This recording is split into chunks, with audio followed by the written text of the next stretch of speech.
எந்த ஒரு ஹீரோ படமும் ரிலீஸ்க்கு முன்னாடி இன்னொரு ஹீரோக்கு போட்டு காட்டி பர்சனலாக பண்ண மாட்டாங்க. ஆனால் நானும் சித்தார்த்த என்றைக்குமே ஹீரோஸ் மாதிரி நாங்கள் இருந்ததே இல்லை. நாங்கள் எப்போ ஃப்ரெண்ட்ஸ் ஆனோம், எங்கே மீட் பண்ணோம், ஆயிட்டோம், அப்படியே வளர்ந்துட்டோம். அவன் எப்பவுமே சொல்லுவான் சித்தார்த்த வந்துட்டு, டேய் நீ வந்து நான் பொம்மரையில் பண்ணல, நீ சந்தோஷபுரம் பண்ணல, ஆமாம் இப்போ என்னடா பண்ணுற அப்படின்னு நான் கேட்டேன். நீ அடுத்தது ஏதாவது நான் உனக்காக தான் வேற கதை கேட்டிருக்கேன், ஏன்னா நான் தெலுங்குல பண்ண நீ அதை தமிழில் பண்ணிடுவல அப்படிலாம் சொன்னான். அப்பெல்லாம் நான் மனசுக்குள்ளேயே ஒரு விஷயம் வச்சிருந்தேன். இப்பதான் நான் எதுவுமே வச்சுக்கிறது இல்லையே.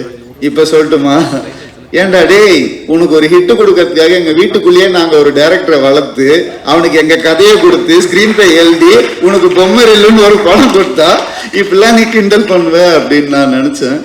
ஸோ அதனால ஒன்னா வளர்ந்துட்டோம், அப்படியே பல கதைகள் பார்த்து அப்படியே வளர்ந்துட்டோம்.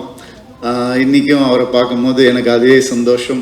எந்த ஒரு ஹீரோ படமும் ரிலீஸ்க்கு முன்னாடி இன்னொரு ஹீரோக்கு போட்டு காட்டி பர்சனலாக பண்ண மாட்டாங்க. ஆனால் நானும் சித்தார்த்த என்றைக்குமே ஹீரோஸ் மாதிரி நாங்கள் இருந்ததே இல்லை. நாங்கள் எப்போ ஃப்ரெண்ட்ஸ் ஆனோம், எங்கே மீட் பண்ணோம், ஆயிட்டோம், அப்படியே வளர்ந்துட்டோம். அவன் எப்பவுமே சொல்லுவான் சித்தார்த்த வந்துட்டு, டேய் நீ வந்து நான் பொம்மரையில் பண்ணல, நீ சந்தோஷபுரம் பண்ணல, ஆமாம் இப்போ என்னடா பண்ணுற அப்படின்னு நான் கேட்டேன். நீ அடுத்தது ஏதாவது நான் உனக்காக தான் வேற கதை கேட்டிருக்கேன், ஏன்னா நான் தெலுங்குல பண்ண நீ அதை தமிழில் பண்ணிடுவல அப்படிலாம் சொன்னான். அப்பெல்லாம் நான் மனசுக்குள்ளேயே ஒரு விஷயம் வச்சிருந்தேன். இப்பதான் நான் எதுவுமே வச்சுக்கிறது இல்லையே. இப்ப சொல்லட்டுமா, ஏன்டா டேய் உனக்கு ஒரு ஹிட் கொடுக்கறதுக்காக எங்க வீட்டுக்குள்ளேயே நாங்க ஒரு டைரக்டரை வளர்த்து அவனுக்கு எங்க கதையை கொடுத்து ஸ்கிரீன் பே எழுதி உனக்கு பொம்மரில்லுன்னு ஒரு பணம் கொடுத்தா இப்பெல்லாம் நீ கிண்டல் பண்ணுவ அப்படின்னு நான் நினைச்சேன்.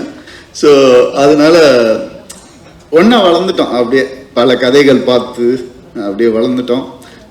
இன்னைக்கும் அவரை பார்க்கும்போது எனக்கு அதே சந்தோஷம். என்றைக்குமே அது இருக்கணும்னு ஆசைப்படுறேன். அவருடைய திறமை வந்து நம்ம எல்லாருக்குமே தெரியும்.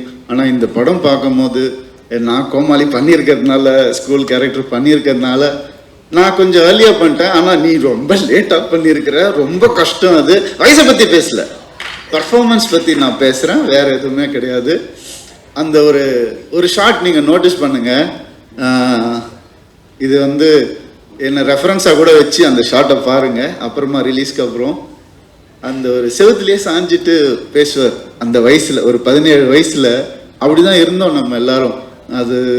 அதை நோட்டீஸ் பண்ணி அந்த ஒரு கேஷுவலாக செவத்தில் சாஞ்சிட்டு, அதே வந்து ஒரு 25 வயசில் பார்த்தீங்கன்னா அப்படி பண்ண மாட்டார் அவர்.